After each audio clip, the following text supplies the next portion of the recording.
Try one more time. Good morning, friends. Now we have the voice of the divine in the room. Thank you, friends. Welcome here to Unitarian Universalist of Mount Airy. I'm Reverend McKinley Sims. I use he, him pronouns, and I'm so honored to be the minister of this congregation. We welcome you into this space. If this is your first time with us, you're sitting in a historic Universalist sanctuary, home to Church of the Restoration, now home to this congregation, Unitarian Universalists of Mount Airy. We are people of different faith traditions, different belief systems who move through the world in different ways, speak different languages, grew up in different belief traditions, and come together under one roof to lift that up which is holy and to do good in the world. If that sounds like the right place for you, then you are in the right place, and we are so glad to be gathered together today. I want to give a big shout out to Joe Kinney, who's our accompanist today, holding down the music program. Thank you, Joe. So Nate Berge is our music director, and they are sick today. So we are sending love to Nate that they get better soon. And big thanks to our Restoration Singers Choir, who are holding it down without Nate and going to sing today. And it's going to go great. I know it. So we beg your indulgence as we work through our music program because we had a different plan in mind. But things happen. And because things happen in the world, we're also going to take a little bit of time here at the beginning of the service just to express some grief about what's going on in our country before we move on to the call to action that is the rest of the service. We have Rabbi Michael Pollock from March on Harrisburg and the Poor People's Campaign of Pennsylvania who's going to be talking to us about how to get engaged, how to stay engaged, and what's the next step beyond the protests, beyond the letter writing. How do we build communities of resistance? So I want to welcome Rabbi Michael Pollock briefly here, and then I'll introduce him again later in the service. We have a lot going on today, so we're going to go ahead and get started. So we usually start with a nice, easy breath. So I know I have manic energy because there are 15 things on my to-do list for today's service, but we've done the first one, so we're going to do the second one now. So as you find your way into this space, whether you're here in person or joining us online, take a second, silence any of your cell phones, and then try to silence your body. You might move your head a little bit, roll your shoulders out, put your feet down on the floor, feel the earth beneath you. Wiggle out any energy in your body. I'm going to invite us all to take a nice, easy breath together. Would you breathe in with me? And out. We believe that those who breathe together are together, and we are together here today to talk about practicing resistance. Our monthly theme for January is practicing resistance. And part of that is to do the emotional work that grounds us through our resistance work. If you've ever done anything out in the world, you know you cannot keep just going and going and going without stopping to take a breath. That's how we burn out. So rather than burn out, we are going to light a candle here this morning, and then I'm going to read some words from the Reverend Dr. Sophia Bettencourt, who is the president of the UUA, the Unitarian Universalist Association. I'm going to read some of her words, and then I'm going to ask Alvaro Aleman, who is doing our tech, to show a video from the rally that was held at City Hall earlier this week after the killing of Renee Good by ICE agents in Minneapolis. So we want to make space for some grief this morning. So these words are from Reverend Dr. Sophia Bettencourt. We grieve the killing of Renee Nicole Good, a 37-year-old mother and legal observer by Immigration and Customs Enforcement agents in Minneapolis yesterday, along with the shooting hours later of two yet unnamed people by Customs and Border Patrol in Portland, Oregon. And I would add that I believe there have been 2 more shootings since then, since this was written. These acts of state violence have stolen a life and caused reverberations through already wounded communities. These are not isolated incidents, but the result of policies that criminalize immigration and enforce borders through fear, surveillance, and force rather than care. Side with Love is the justice program of the UUA. Side with Love is in solidarity with immigrant communities in Minneapolis and across the country who live under constant threat of detention, separation, and death at the hands of the state. We are in solidarity with the faithful masses of people, showing up to build a world where the worth and dignity of all are held as sacred and unshakable truth. As people of faith and conscience, we are called by love to tell the truth about this violence, to accompany those most impacted, and to keep organizing toward fulfilling the promise of our communities and institutions to make safety, belonging, and freedom real for all. We join many others in demanding accountability and an immediate end to ICE operations in all of our communities. And we invite all people of faith and conscience to grieve together, to refuse the normalization of state violence, and to commit themselves to the long work of transforming the systems that betray our deepest moral and spiritual commitments. I invite you into a moment of silence as we see this video from the protest that was held downtown at City Hall earlier this week.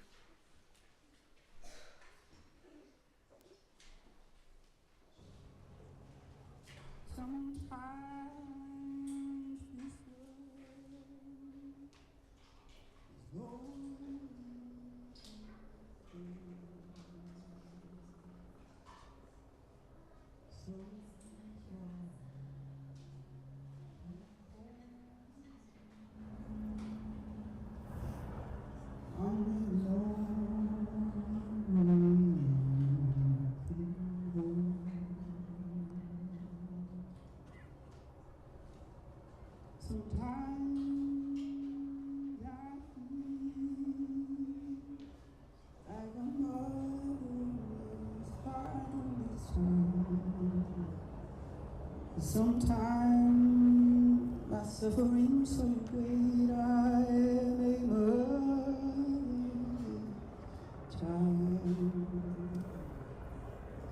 Sometimes we all feel like motherless child.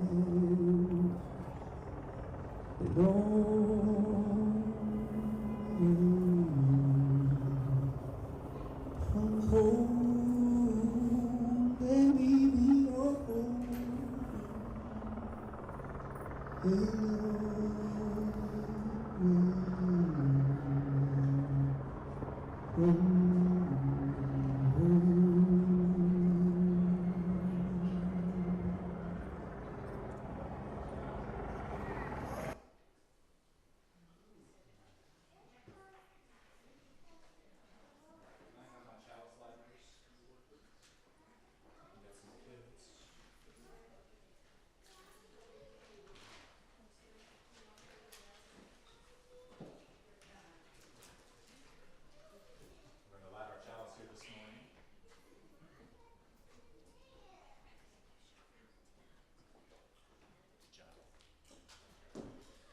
We're going to light our chalice this morning in honor of these words of commitment and in honor of the lives lost to state violence.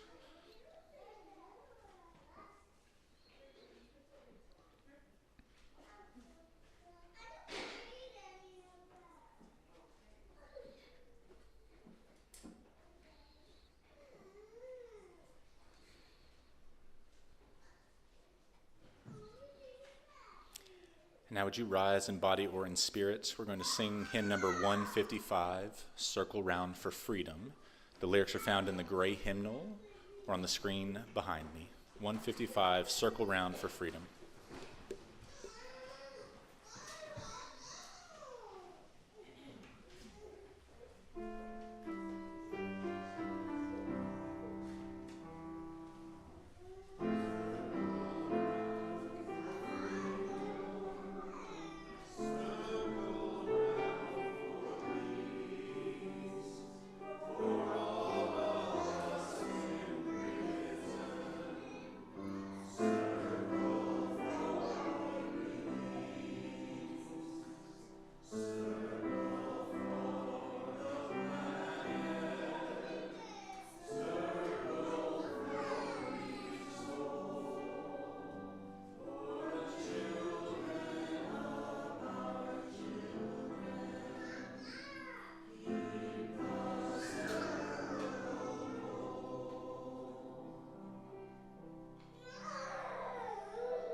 Alvaro, can you turn on my mic? My wireless mic is not on. So part of our being a community is learning to share the authentic and vulnerable parts of ourselves. So we're going to do our joys and sorrows ritual. And usually what we do is we come up by the side aisle, drop a stone into the bowl of water, and take time to share what's going on in our lives. And I want to invite you to do that. And we have a lot to get to today. We have a new member ceremony, we have representatives from PAR Recycling, our Change for Change program, and we have Rabbi Michael Pollack here to talk to us. So if there's something especially pressing that you really need to share, please feel free to do that. Speak into this microphone, tell us your name and what you are feeling and holding today. And if it's something that could wait till after in coffee hour, I invite you to do that. Come, come, whoever you are, the table of joys and sorrows is open.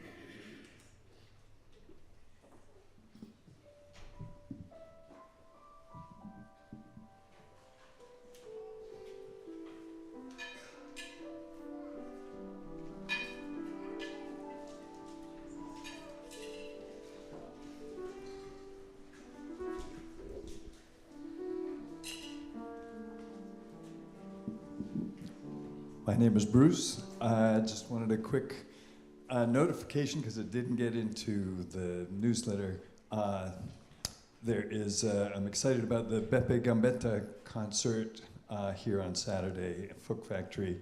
And Beth said she saw him in Albuquerque. He's a wonderful folk musician, Italian-American. I hope everyone can join us.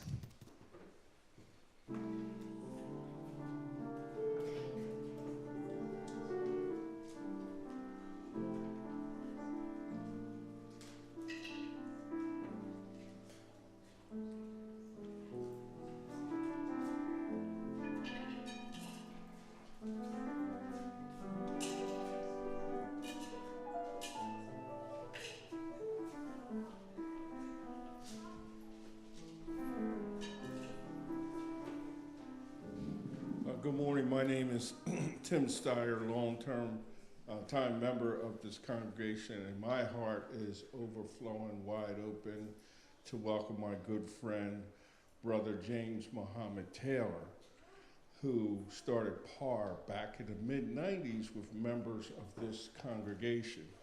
Without going into that, you'll hear from him in a minute, but yesterday him and I had a conversation while I was at Ione Vargas's repast, and one of the things that filled my heart was that it was a year ago today that his sentence was commuted after over 50 years of incarceration. And he credited our congregation for helping him be who he is today. You'll hear more about him in a minute.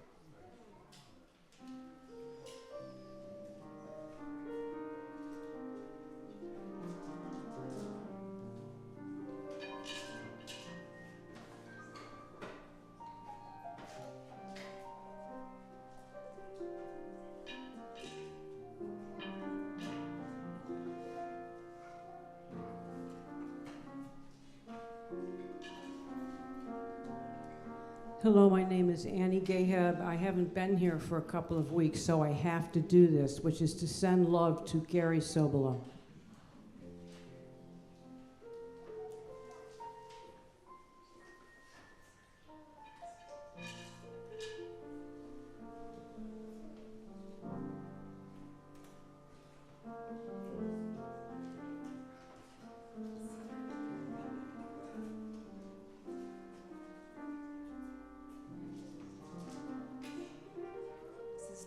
A stone for Karen Smith, who just recovering. She's in recovery for a double mastectomy, and so there's a team of us that are trying to help her make sure that she's taken care of. But you could support her in any way that you'd like to. Thank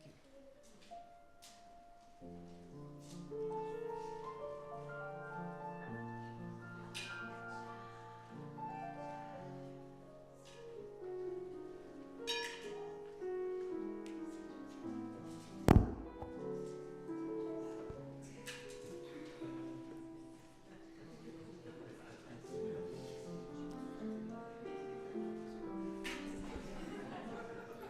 we're going to let Francis drop one more in for all those joys and sorrows not spoken out loud but held in the quiet of our heart. Thank you.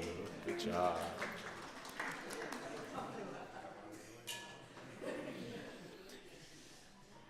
And now, friends, what I'd like for you to do is to follow Teacher Is down here to the rug so that I can tell you a story for all ages.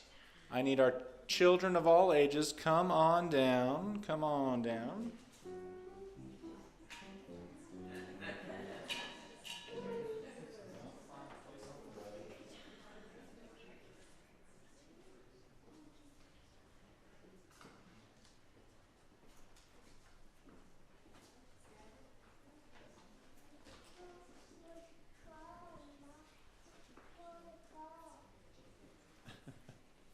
Come on down.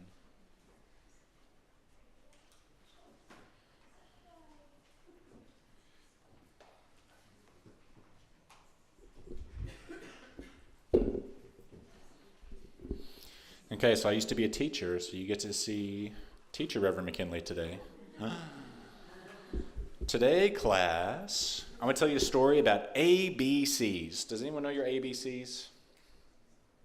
Beautiful. Does anyone know what the ABCs stand for?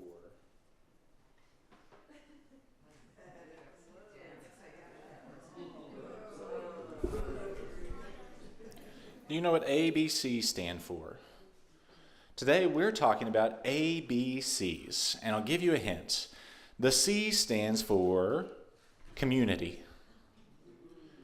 And there's a word that we often put in front of community here at UU Mount Airy when we talk about our community and the church that we want to grow and build. Do you know what it is, Rebecca? Beloved community. Good job. So beloved community is B and C. Does anybody know what the A stands for? What do you think, Valentina? Just the letter A? No, not just the letter A, a special word. Has anyone ever heard the word activist? Activist. Does anyone know what an activist is or what an activist does? An activist is someone who works in the world, who tries to make the world a better place. An activist is someone who brings people together, who shares food and stories, who makes music that changes the world. Activists, A, build beloved community. Activists build beloved community. A, B, B, C. This week in Philadelphia, there have been a lot of activists going to work who bring people together, like in a video we just watched, who bring people together to sing together and to cry together, to work together, and to be together. So it's no secret that part of your religious exploration is showing you what it means to be an activist. And sometimes that means getting together at Philadelphia City Hall, which is what I got to do this week, and be with lots of other people and sing and cry together. And sometimes it means going outside and putting food into our food pantry to help feed people who are hungry. And sometimes it means standing up here in a group and singing songs for the rest of the congregation. And sometimes it means putting stones into the bowl of water for our joys and sorrows. So by show of hands, our little ones here, has anyone ever done any of those things? Have you ever put a stone into the bowl of water? Have you ever sang in this congregation? Have you ever shared food in this congregation? Oh, then I got news for you, friends. You are activists. And activists build beloved community. So we're going to sing you off to your classes downstairs to learn more about practicing resistance and building beloved community and reminding you that you are activists for a great, great love. Can we all say together, amen? Amen. Amen. Friends, we're going to sing you off to your class with the words that are on our screen. Thank you for being here. As you leave this place, know that you belong.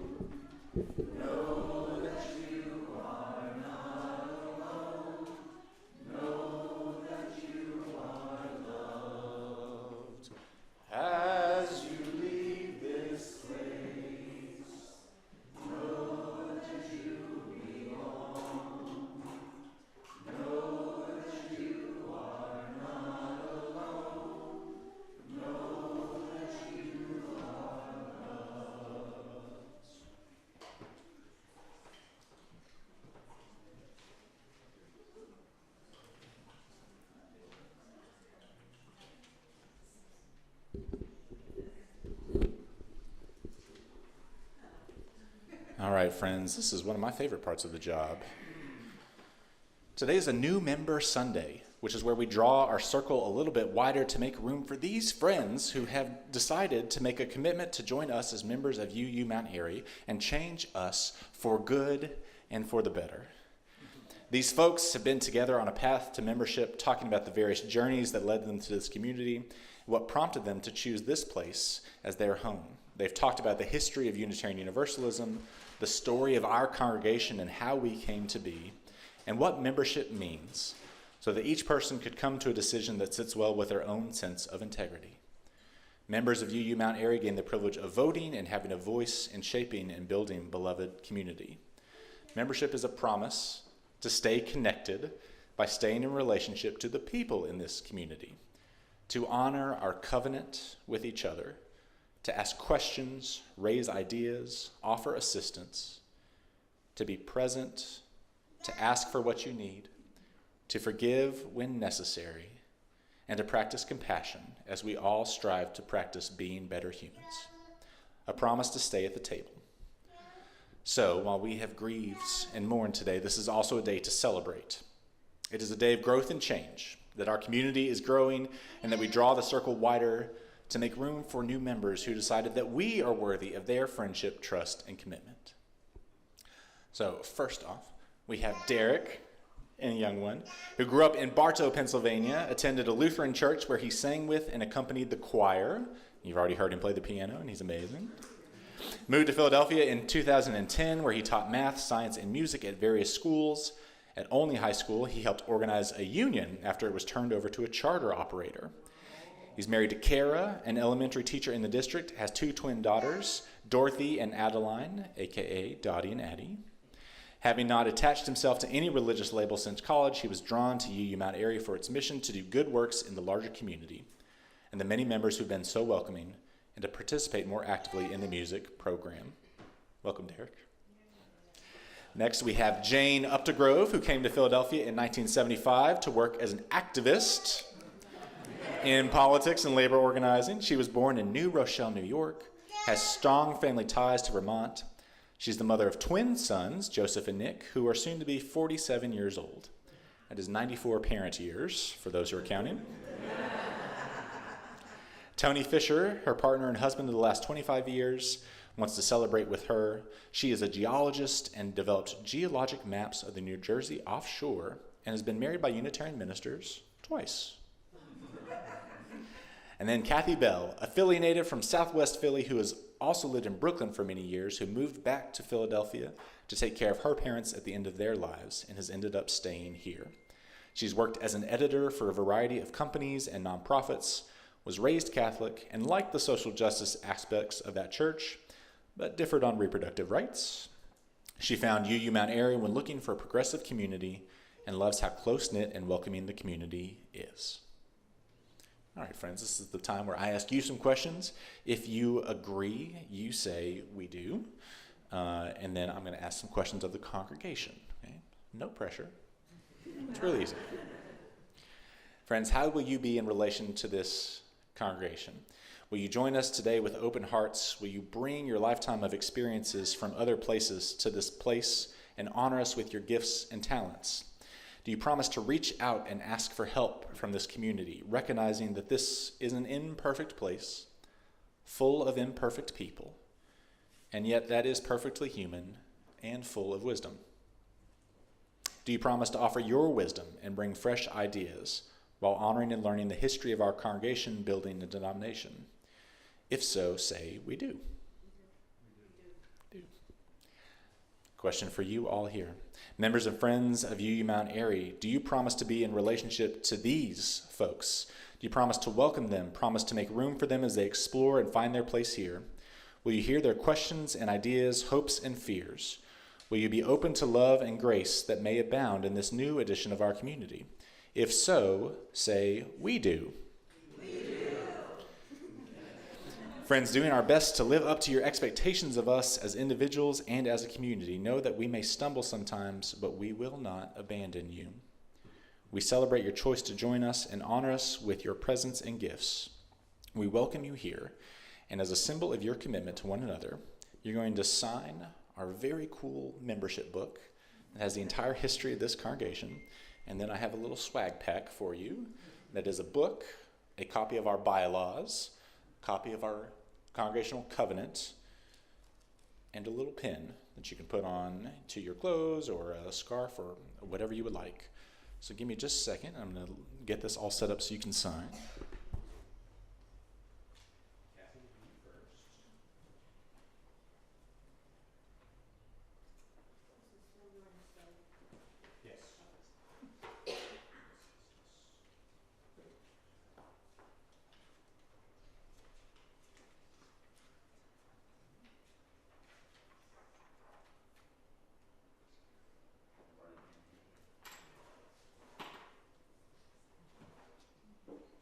Lost my pen.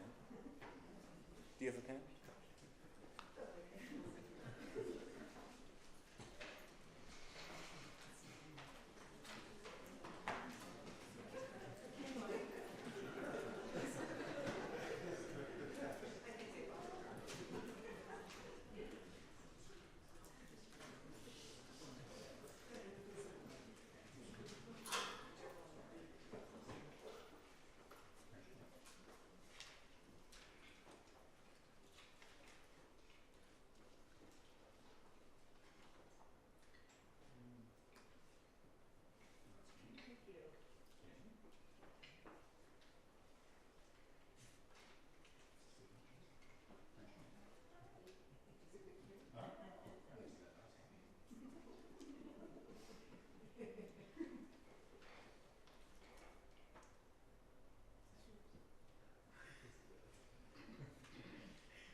So friends, it is our covenant that binds us together, our sacred promises to one another, to love each other even when it's hard. That is our commitment to you, and I hope your commitment to us. Friends and members, will you welcome the newest members of UU Mount Airy, Kathy, Janet, and Derek.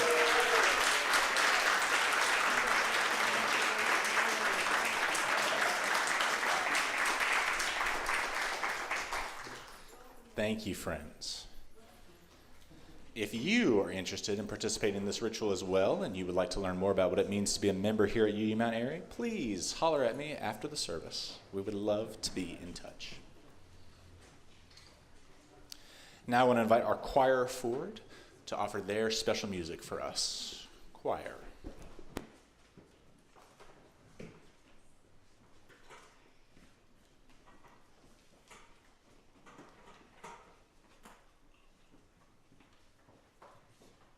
There's a clapping part to this.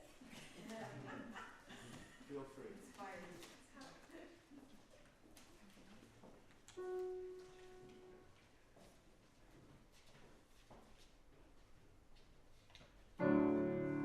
Thank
Thank you, choir.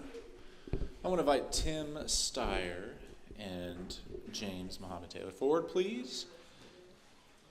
So we're going to take the offering here, and if you've not been here before, the offering works in a very interesting and lovely way. So anything that you put into the white envelopes that are in your pews and mark change for change, and any pocket change that you put into the offering plate goes towards a different justice organization each month. For the month of January this year, it is PAR Recycling. And we're going to hear more about PAR Recycling right now.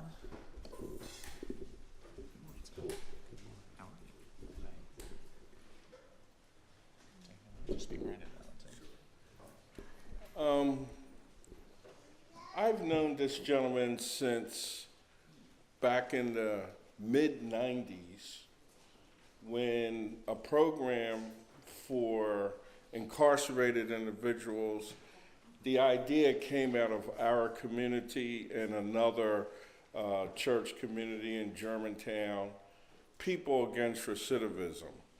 And we were, at that time, doing work behind the bars with Brother Muhammad.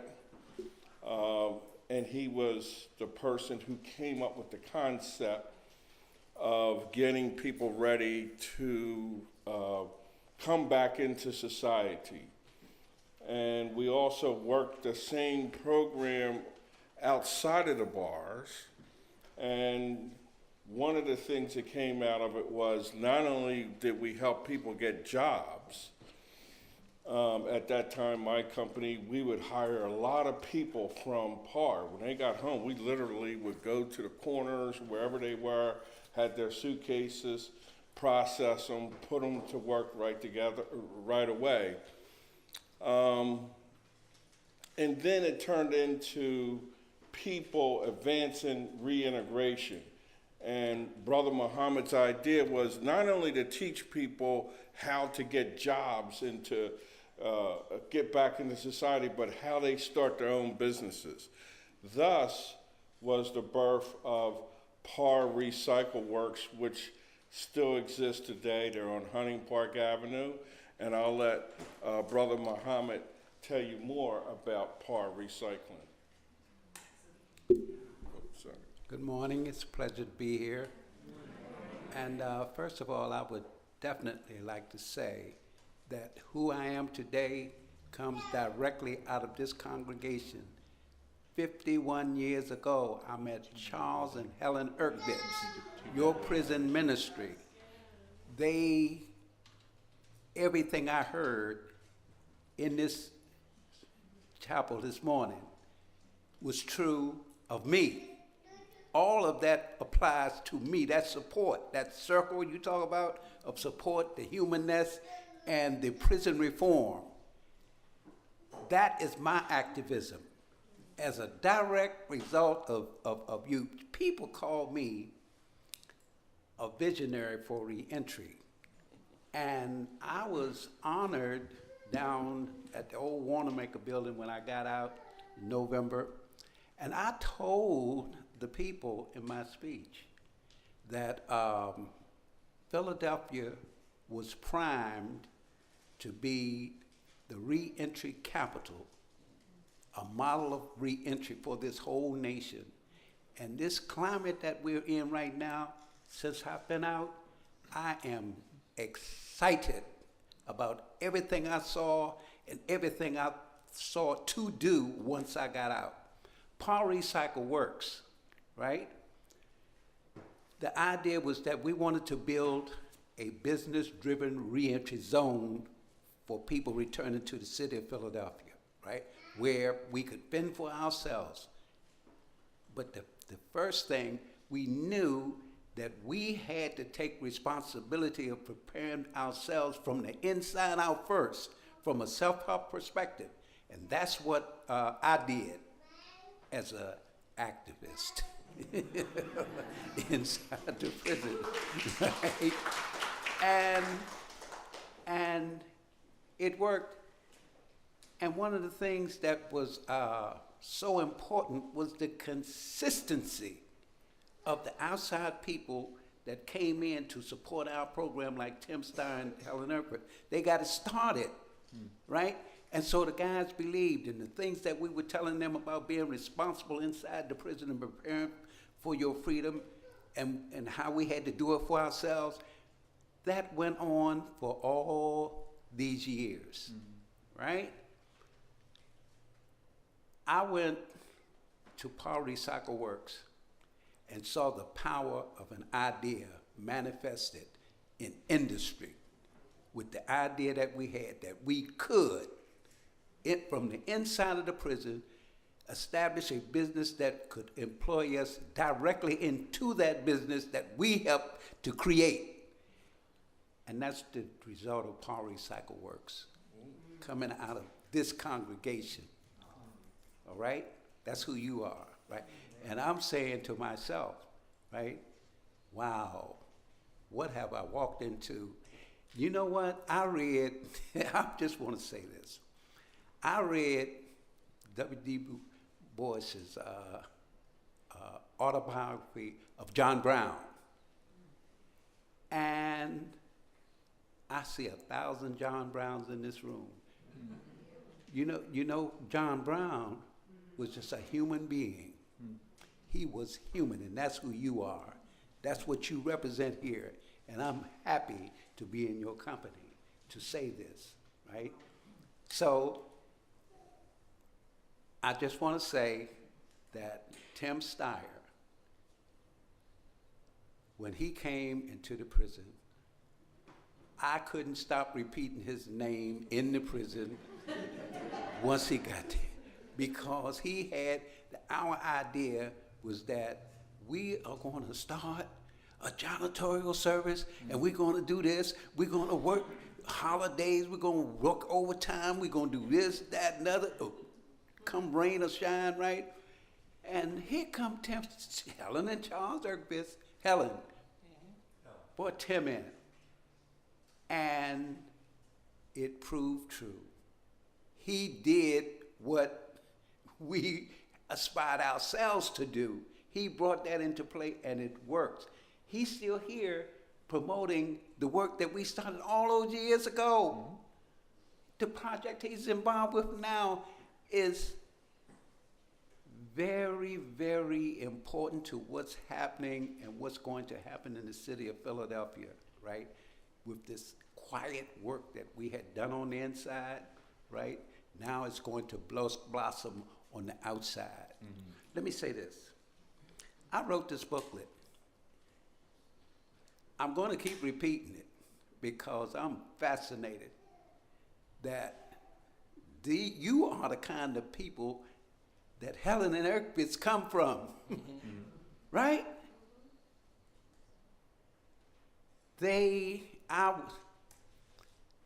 I was a lost soul, crawling around on the edges of society, right? Lost, and ended up in prison for a long time, right? But with the help of Charles and Helen Erkbitz, I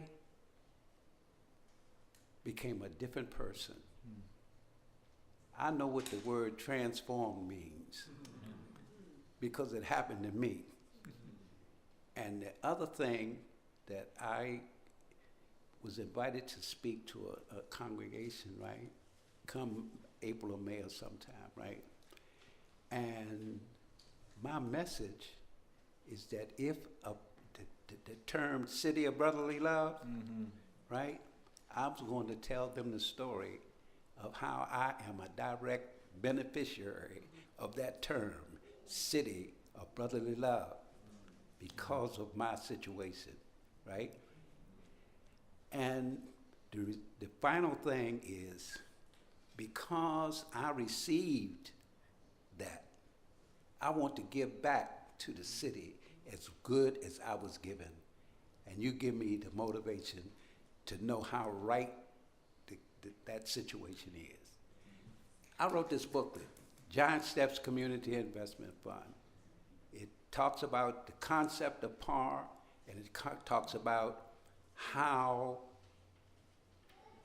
prisoners would in the future, right, make a tremendous economic, social, and criminal justice reform a contribution to this city and state at this time. I concentrate on self-help. Reentry is a number one public safety issue. Yeah. All right? And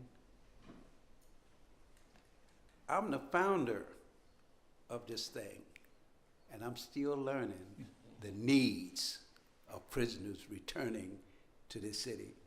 So to help myself, I say, when I talk, I don't have a salary yet, you know what I mean?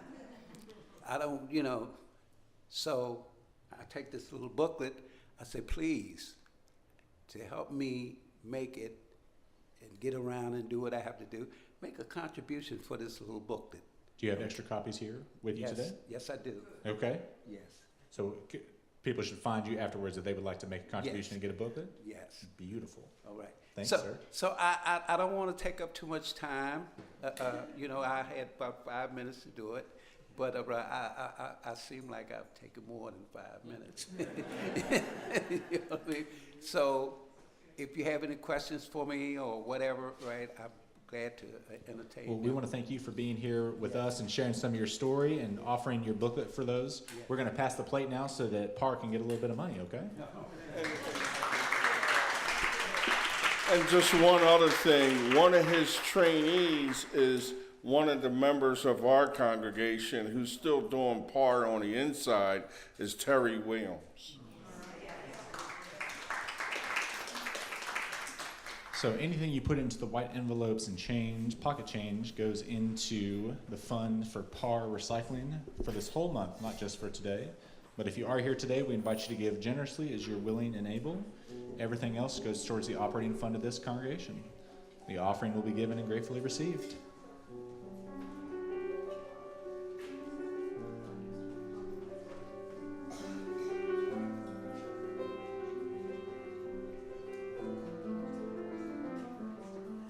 Maybe 10 minutes.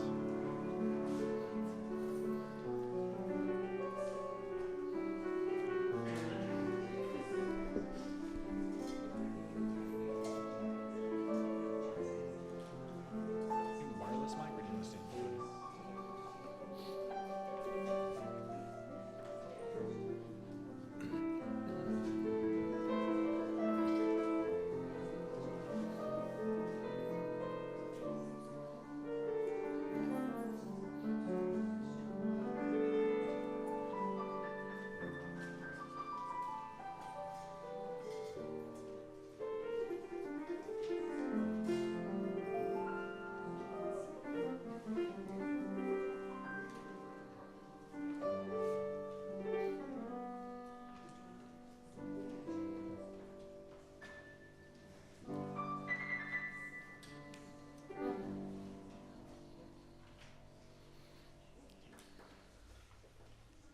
Thank you, Joe.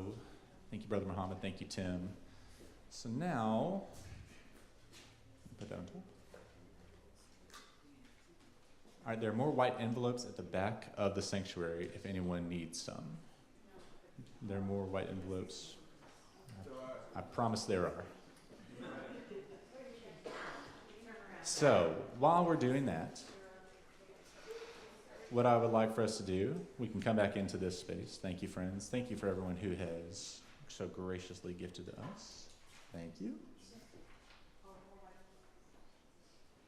I'm going to invite everyone to go ahead and take a seat so we can introduce our guest speaker, who's my friend and colleague, has been a wonderful leader for our state. Thank you.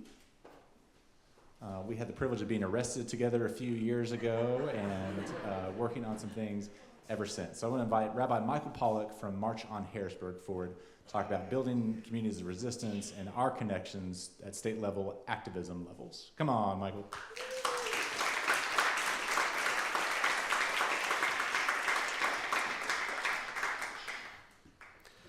Good morning. Good morning. Good to be with y'all. I think this is one of 21 Unitarian Universalist congregations that I've spoken at over the last several years across Pennsylvania. You all are part of a network called UU Justice Pennsylvania, which is an absolutely amazing network. I believe we have a board member, Tim Steyer, right there. Something to support, something to jump into. As March on Harrisburg, we have greatly appreciated UU Justice PA's support over the years.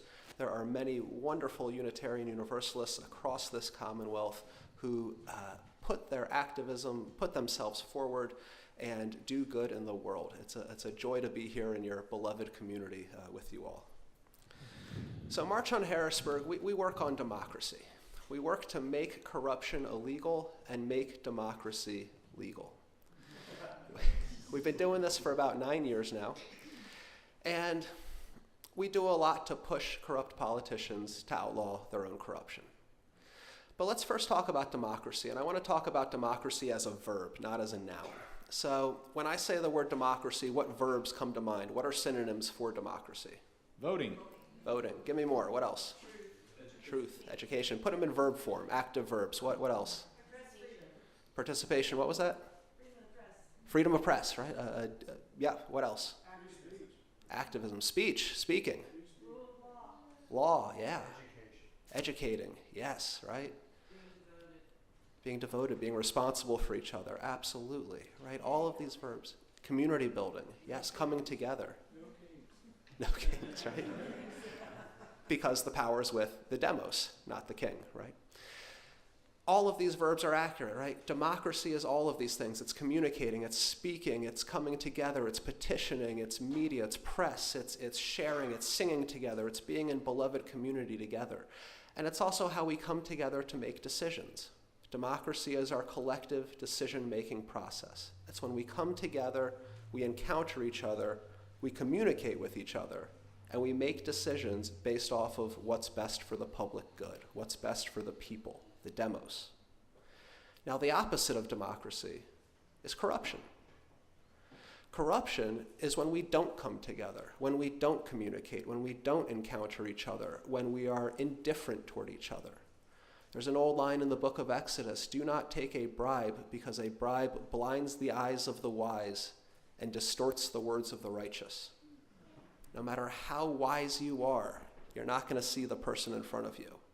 No matter how righteous you are, you're not going to hear the person in front of you.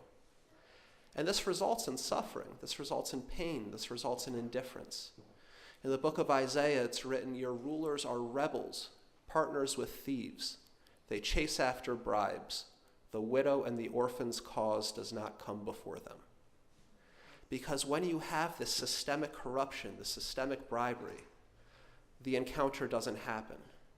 And if we don't encounter each other, we aren't responsible for each other.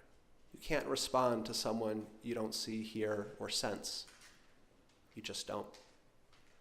And so we live in a society where there is a bubble. We call it the Beltway glass, we call it the swamp, we call it the bubble. There's a lot of words for this phenomenon, where it seems like our leaders are disconnected from us. It seems like they don't really see what's going on. They don't see the 140 million poor people in this country who don't have $400 in savings for an emergency. They don't see the 1 in 8 children in Pennsylvania who are living in deep poverty. They don't see the 1 in 6 children in Pennsylvania who are going hungry this year. They don't see immigrant families being ripped apart. They don't see the humanity. They don't hear the humanity. They don't respond to the humanity. They respond to the money, to the corruptors, to the bribers, to those who give gifts.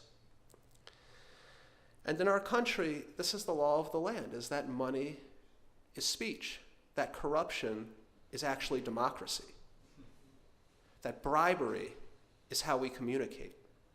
That's the law of the land in this country. Money is speech. Money talks. Money has the final say at the end of the day. And this results in the guy with the gold makes the rules. It doesn't result in love your neighbor as yourself. And this is what we live in. And this didn't happen yesterday. This didn't happen during the last election. This didn't happen 2 elections ago. We're living through an unfolding plot here. We're living through an unfolding conspiracy And I use that word to say people came together and conspired. Because there was a time in this country when, if you think about us on the spectrum of democracy to corruption, on the spectrum of we're coming together to solve our problems and be responsible for each other, over to the guy with the gold makes the rules, and if you can't pay, you don't get to play. We haven't always been one or the other. The last time we were really toward that democracy side of the spectrum, anybody want to throw out a decade? When was that? 60s. It was the 1960s. And there are people here who lived through the 1960s. I did not, but how did it feel to be in the 1960s? Challenging but good, right? Because democracy is challenging. There's friction, there's heat, there's fire. And in that fire, you can reshape society. When the fire is on is when the metal can bend, right? And the metal was bending. Society was changing for the better. Women's liberation, civil rights, the indigenous rights movement, excelling in the sciences and the arts, going to the moon, right? The war on poverty, Medicare, Medicaid, the Great Society, ending an imperial war in Southeast Asia. This was the people asserting their peoplehood. This was democracy in action. We the people coming together, communicating with each other. And sometimes that's challenging and tough and friction. But we did it, and we started building a better world. And there were people who didn't like that. And they got together, and they conspired. They were led by the Chamber of Commerce. They were led by corporate lawyers from Philip Morris and from the fossil fuel industry. And they came together in the early 70s, and they started writing out their plan that we're still living through today. And in that plan, they talk about how we need to get into higher education, we need to get into media, we need to get into the courts, and we need to take over, we need to expand lobbying, we need to take over the halls of power in politics. And those were their 4 main points. We're going to shape the way people think. The Heritage Foundation, the Cato Institute, all these things came out of this. Fox News came out of this plot. Roger Ailes was there at the first meeting. And when it came to the courts, we've all heard of the famous court decisions, right? The most famous, Citizens United in 2010. There's been many others along the way, right? McDonald v. Virginia, Buckley Vallejo, all of these cases that have just eventually gotten us to this point where money equals speech. And the guy with the gold makes the rules. And this is what we're living through. You know, there's an old David Foster Wallace story that he tells about there's 2 young fish swimming up the stream, and an older fish swims past them and goes, "How's the water?" And the 2 fish look at each other and go, "What the hell is he talking about?" This is the water we're all swimming in. It's this world built where money equals power, and democracy is on its deathbed. And so it's up to us, of course, to revive democracy, to do democracy, to build democracy, to make democracy legal, to give humanity back our human right, our ability to speak, our ability to decide. Right now as a society, we are living through times that I always go back to Psalm 115, which says, "They have mouths but cannot speak, and eyes but cannot see. They have ears but cannot hear, and noses but cannot smell. They have hands but cannot feel, and feet but cannot walk, and throats but cannot make a sound, and those who make idols are just like them, as are all who trust in them." That's how I look at Exxon. That's how I look at Comcast. That's how I look at these idols of corporate power and money that our society is oriented towards serving. We bow down to these idols, and we become as inhumane and amoral as they are.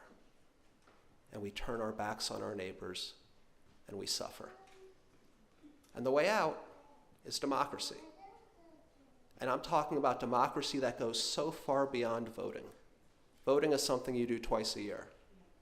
In the other 363 days in the year, we have to assert our power. We have to organize, we have to build our people power, and make our vision of the world real. Because there's a lot of problems out there, and I have really good news to tell you today. We're really basically on the same page on a lot of things. March on Harrisburg is active all across Pennsylvania, in the deepest of deep red Trump districts all the way to here. We're active everywhere and everywhere in between. And people are struggling all over. And people believe that healthcare should be something that we get. And people think their kids' school should be funded. And people are tired of the potholes in the streets and the buses that don't run on time. And people are tired of the cable bill being too high and the utilities going up and the housing being unaffordable. We're all kind of on the same page here across the state. There's some differences, of course. But when it comes to those fundamental economic bread and butter issues, we're really united. And we have to join together, and we have to fight and build that democracy, because when we have democracy, we will have health care. We will solve hunger. We will have affordable housing, because that's what people believe in. That's what we want. So at March on Harrisburg, we do a lot of things. And I'm not going to lay them all out here today. I'm going to ask you to sign up and get involved. And Alvaro will be downstairs. Alvaro, where are you? Back here. Running AV, the man behind the curtain. We'll be there with a table downstairs and really want you to sign up. There's a lot of events coming up. I'll rattle off a few. February 1st and 2nd will be in Harrisburg. It's a Sunday, Monday, all-day workshops, protest on Monday in the Capitol. We're doing a book study on a book called Master Plan. If you want to join that book club, it's the story I've just told you today about this anti-democracy movement that took over and how they got to where they got to. But really sign up, because it's about movement building. There's many classes we offer.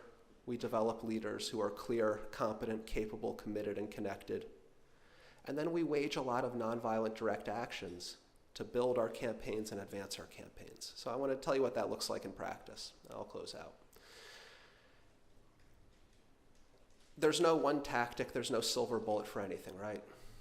So we push our bills in the legislature, our bills to do things like make it illegal to give unlimited gifts to politicians, make it illegal to give unlimited campaign contributions to politicians, make it illegal to spend unlimited amounts of secret super PAC money to just blanket our airwaves and destroy our public discourse, make it illegal for full-time legislators to work side jobs at the law firm that represents the industry they're supposed to be regulating, making it illegal for legislators to then work future jobs as lobbyists and cash out and be working toward that, make it illegal to gerrymander, make it illegal to have closed primaries that lock out voters, make it illegal to lock out the voice of the people so that the voice of the money is what's heard. That's what we work on. And there's a lot that we do in that direction.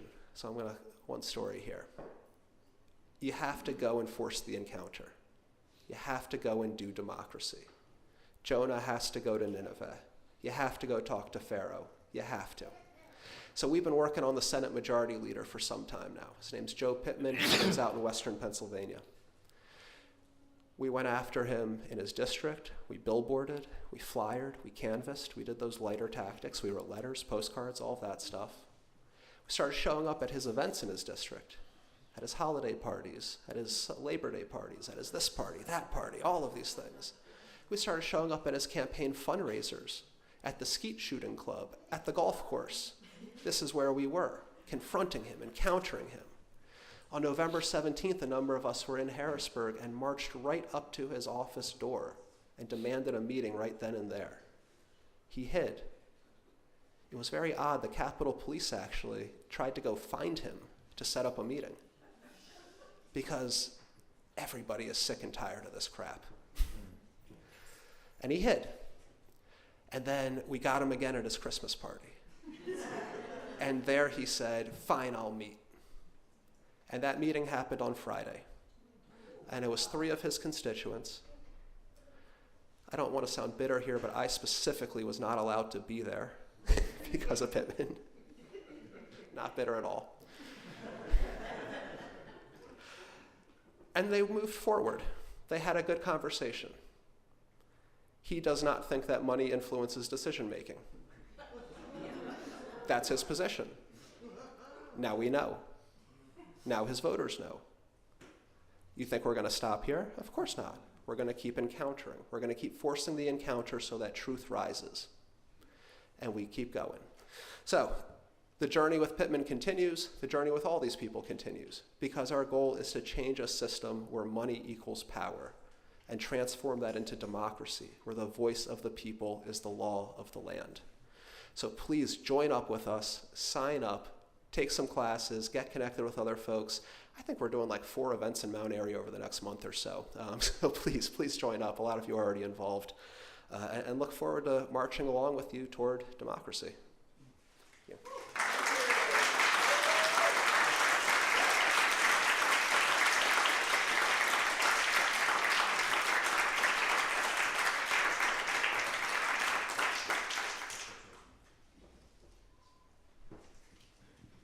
Thank you, Rabbi Michael. Okay, so we're coming to the end of the service, and here's what we're going to do. We're going to wrap this all up by sharing what I believe my philosophy, and I think Rabbi Michael's philosophy is on building community, that it is important to get together and to do the protests, and to march, and to grieve, and to sing. That's an important piece of our spiritual work living in these times. And it is important to celebrate when new people join the movement, when new people join the community, that celebrating those small but huge moments of grace and victory and good things is also important. And then taking the next step of organizing, of continuing the work, of building communities of resistance.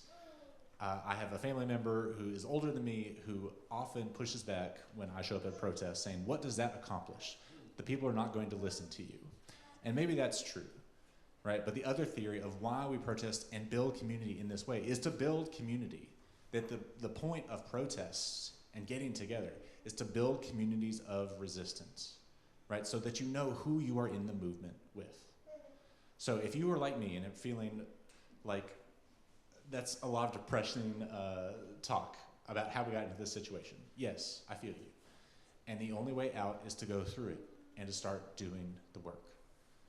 So, our final song that we're going to sing today is called We Were Made for These Times.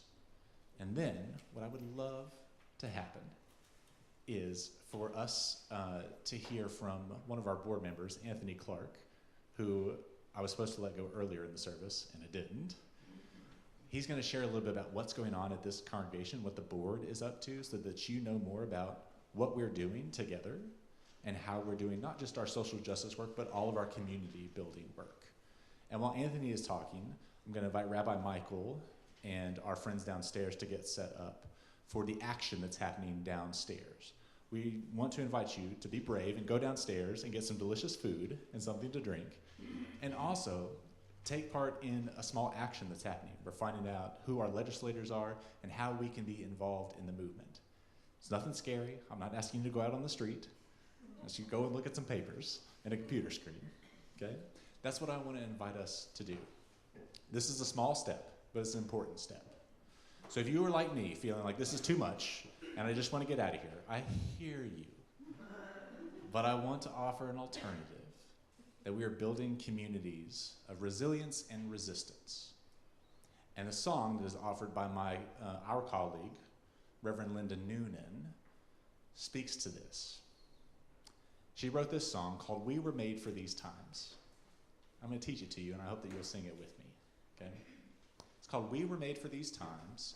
The lyrics are, we were made for these times. We were made for these times. And like gold, we'll keep on shining. We were made for these times. The melody goes like this. I'll sing a line, and if you sing it back. We were made for these times. Can you sing that? We were made for these times. We were made for these times. We were made for these times. And like gold we'll keep on shining. And like gold we'll keep on shining. We were made for these times. We were made for these times. Can you sing that together? We were made for these times.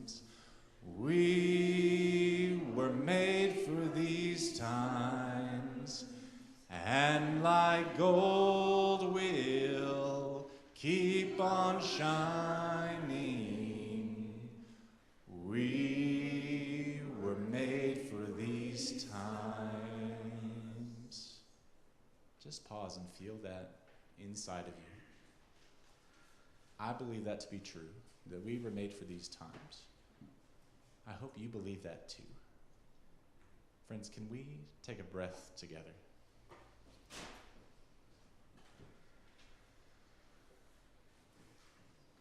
I'm going to hold you here for a few minutes more. I'm going to invite our board member, Anthony Clark, forward to read what the board of this congregation is up to and how we are building community. And then I'm going to release us out into the world and hopefully downstairs for some delicious food and to learn more about building beloved community. Good afternoon, everyone. Thank you all for being here today. My name is Anthony Clark, and I would like to share some insights from the board meeting that took place last Sunday. The board is excited about the upcoming season of spring training, during which we will continue learning about a new model for governing ourselves and developing a healthy relationships team. The strategy team is currently incorporating feedbacks shared at December's town hall into a final proposal, which will be brought to the board for consideration at our February 1st meeting. Pending board approval, this proposal would then be presented to the congregation for a vote at a congregational meeting on February the 22nd. If adopted, a series of workshops for members and friends will be offered to help prepare for implementation in the fall. Along a parallel timeline, a group of individuals selected from a large pool of nominees for the Healthy Relationships team is learning more about the training and responsibilities involved. As each person discerns whether to step into this role, team members will take an online course together over the coming months, and there will also be opportunities for others who may be interested in participating in the course. If you would like to learn more, please speak with Bruce. We are excited to grow into these two initiatives by organizing our governance around our mission in an open and democratic way. We hope to create space for people to engage in work they feel deeply called to, while fostering participation, leadership development, and meaningful involvement in a wider community. At the same time, establishing a healthy relationships team made up of individuals prepared to support us through moments of challenge, difference, or harm will strengthen our shared covenant. Together, these efforts will build a collective capacity to repair, to grow, and to more fully create the beloved community we aspire to be. This spring will be Nate's final season as an interim music director. As he transitions into new vocational pursuits, we are deeply grateful for the time and care he has given to our congregation. Anam will be leading the search for our next music director with the support of Janice Rowland, Pat Case, and Bruce. In other community updates, Peter Hansberger has joined the Finance Committee under the leadership of Demeter Stachel, along with Reverend McKinley. The board continues to support the promising growth of a children's program and to plan for the staffing needs that will accompany this expansion. Looking ahead to next week, the board encourages everyone to join Unitarian Universalists across the region in a walk the walk and talk the talk on Martin Luther King Jr. Day. You are all welcome to attend a brief service at USG at 9 a.m. Sign up for morning service projects and participate in a neighborhood trash pickup beginning at 10 a.m. Additional details can be found in the Justice calendar of events. Thanks to Lori for putting this together. Other opportunities that day include a peace walk with State Senator Art Haywood from 11 a.m. to 12:30 p.m. beginning at ICE headquarters. At 1:30 p.m., please join us here for a presentation by Reverend Margaret Ernest. Their talk titled Racism, Materialism, and Militarism, Resisting the Three Evils, inspired by Dr. King's prophetic speech delivered at Riverside Church in 1967. On February the 1st, the board strongly encourages all members and their neighbors to participate in the Affordability Assembly organized by Power. This gathering will take place at Mother Bethel AME Church in Society Hill from 3 to 6:30 p.m., making it easy to attend after church.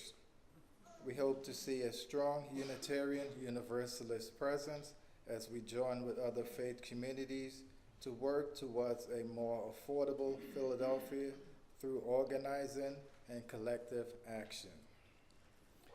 Please mark your calendars for Friday, February the 13th, when we will hold a special potluck to celebrate UU's Mount Airy anniversary and share some of our congregation history with newer members. Lastly, the board remains committed to meeting the moment. Together, we will stand firm, collaborate with others, and prioritize love. We invite you to connect with any of us on the board if you have questions, concerns, or ideas for UUs of Mount Airy, or simply to introduce yourself. Thank you. Amen. Thank you, Anthony. I put Anthony on the spot by just calling him up here at the end, so I'm so grateful for him for doing that. Okay. Very simply, friends, I've talked for a while that I don't know when the moment will come when it will start to feel really different and like our mission feels all the more critical. And it's felt like that this week to me. I don't know if it feels like that to you. So what I'm asking for us to do and why we did this service was to find ways to plug in, to lean in, to become activists, even if it has not been a part of our portfolio in the past. If you're not someone who goes to marches, that's fine. There are lots of ways to support this movement, to build communities of resistance, and it feels imperative at this point. So I'm so glad to see you here today. I hope you will join us downstairs to get some food for your body, to get some encouragement for your soul, and to build some community so that we can go out and be love in the world. Because I would not be here if I did not believe that we were made for these times. I would be doing something else. But this feels like the most important place in the world for me right now. And I hope it is for you. Friends, will you put your hand on your heart? As long as our heart beats in our chests, we have hope. We have each other. And we will keep on keeping on until we build the world we dream about, until that democracy is alive, not just in us, but out in the world. May we go forth to make it so. Amen? Amen. Thank you, friends. Have a great week. We'll see you downstairs.